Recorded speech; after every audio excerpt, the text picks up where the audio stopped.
Quel rapport entre un poisson et une entreprise? A priori, pas grand-chose, sauf quand on y regarde de plus près et qu'on s'intéresse au biomimétisme. Le biomimétisme, c'est un processus d'innovation qui s'inspire du vivant. Ça veut dire prendre comme modèle des propriétés, des fonctions, des processus du vivant qui ont été sélectionnés et perdurent depuis des milliards d'années. Parce que s'ils perdurent, c'est qu'ils sont plutôt pertinents. Prenons le cas des labres nettoyeurs. À première vue, vous n'iriez pas miser sur ces poissons tropicaux pour améliorer le fonctionnement de votre boîte. Et pourtant, comme vous, ces jolis poissons aux reflets bleutés sont très doués pour une chose: la coopération, ce système d'entente et d'échange qui a pour but une action commune. Le labre nettoyeur, son travail, c'est de déverminer les autres poissons sur les récifs de corail. Et là, nous explique Paul Boulanger, on se retrouve donc sur un échange de services. D'un côté, il y a le labre qui bénéficie de la restauration à domicile, et de l'autre, le poisson déverminé qui va être en meilleure santé, et donc qui va survivre et se reproduire.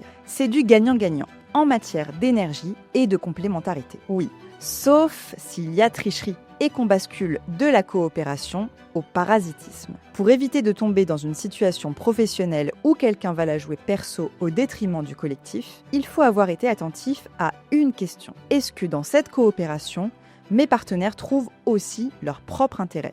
Dernier point à garder en tête pour une coopération saine, il faut accepter qu'il y aura toujours une situation d'asymétrie. Il y en a toujours un qui gagne un peu plus que l'autre par rapport à ses intérêts vitaux. Et pour autant, la coopération continue parce que l'autre n'est pas en train de compter. La question c'est: est-ce que moi, je reçois suffisamment par rapport à ce que je donne? Observe Paul Boulanger. Et sur ce point, on peut dire que les humains, qui ont tendance à un peu trop regarder l'assiette du voisin, ont beaucoup à apprendre du vivant.